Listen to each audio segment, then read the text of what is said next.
So I'm here with Casey, and I just want to take this opportunity to thank you for doing this video for us and talk a little bit about you and what brought you into the office, what progress you've made.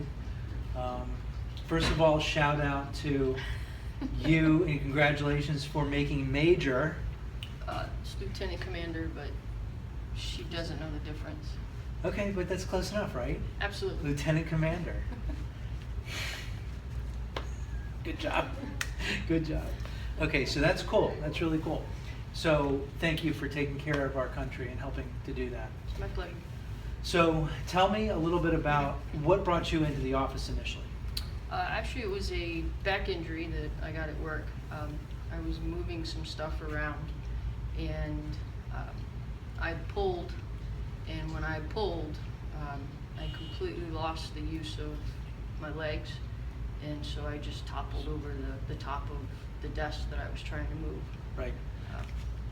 So did you end up on the floor? I ended up on the desk. It took a couple minutes to kind of get feeling back into my toes and my legs. It was just an instant, and then it was a little hard to walk after that. Yeah, and so what'd you do after that? Well, laid on the floor for a while they finished moving the desk around, and then they took me over to medical. And what'd they do? The clinic over there. What did medical do? Medical, they saw me, and they gave me some muscle relaxers, said I had muscle spasms, and sent me on my way. So just so everybody understands, that's pretty typical of when somebody in the military goes to the medical facility for back pain or for neck pain and things like that, that the only means that they really have is to give medicine. And sometimes there is a chiropractor on base. I'm not sure, was there a chiropractor on base? They have one over at NES Jax, but they don't have one at Mayport. Okay, so there was no chiropractor there. But what should have happened is really they should have sent you to a chiropractor.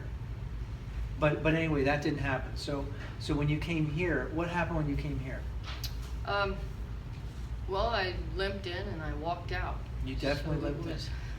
So you limped in, you walked out, and tell everybody like kind of what did we do initially? Well, we did the X-rays and we did the scans. The nerve scans. We did nerve scans to see where nerve interference was. Came out here. You did one of the. I don't remember if it was an adjustment or if I think it was the adjustment that we did that first day. Yeah, I think we did that so it could help you get some relief. And it was definitely relief. I couldn't walk straight. I mean, I couldn't stand up straight. I couldn't walk straight.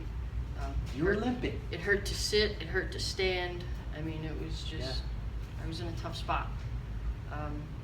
It's hard to do your job that way. It's hard to do anything that way. Yeah. I mean, especially with just being here, being alone, self-sufficient, and then to not be able to do those daily tasks like you could before.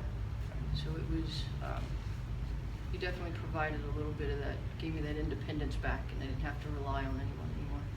Yeah, and so once we did the first adjustment, well, actually, I kind of laid out, like, this is what I think you need to do, and laid out a care plan. And you happened to respond really quick, actually. Most people who throw their back out like that, the muscles stay in spasm for a long time. But you responded really well. It's probably because of how we went to the low back, but we came back to the neck. Do you remember that? Remember the x-rays of your head, your skull, and how that was pretty cool. Yeah. Yeah. It's just, I don't know what it is, I don't know how it works, but that's where you come into play. But I mean, I was skeptical of chiropractors to begin with. And I was nervous the first day I came in here, and but I definitely walked away a believer, I can tell you that. That's good. Awesome. So what's on, where you're going to be moving. So my job here with you is to continue adjusting you until you move and keep you, we went from a crisis situation, now we're kind of moving into this critical transition land of where you don't need me as much, but we need to keep it stable. And so wherever you go, we'll help find you somebody so that you can continue to use chiropractic for a lifestyle, part of your lifestyle to keep you healthy. Yeah. Absolutely. Yeah. So what would you tell anybody who is skeptical? You don't know until you try it. I mean, seriously, take the time, do your research, find somebody you trust, and just give it a try. I mean, you're gonna limp in, but you're gonna walk out. I appreciate you saying that. As a side note, is there anything else that you notice in your life?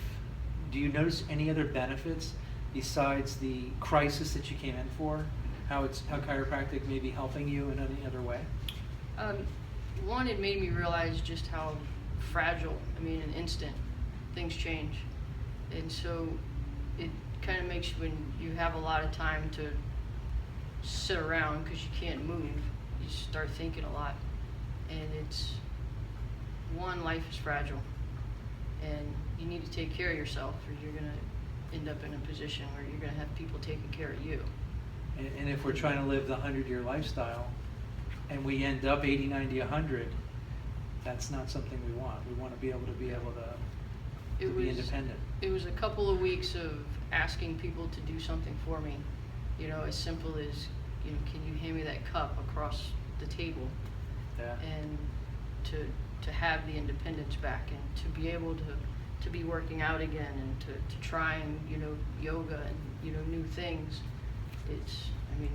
To a degree, you've given back that independence and kind of set that track, if you will. Yeah. Awesome. Well, thank you for taking the time to do this little video. It's going to help other people.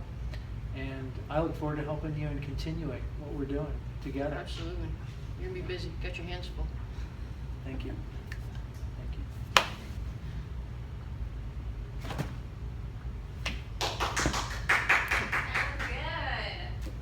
Yo, yo, yo. Where's the pizza?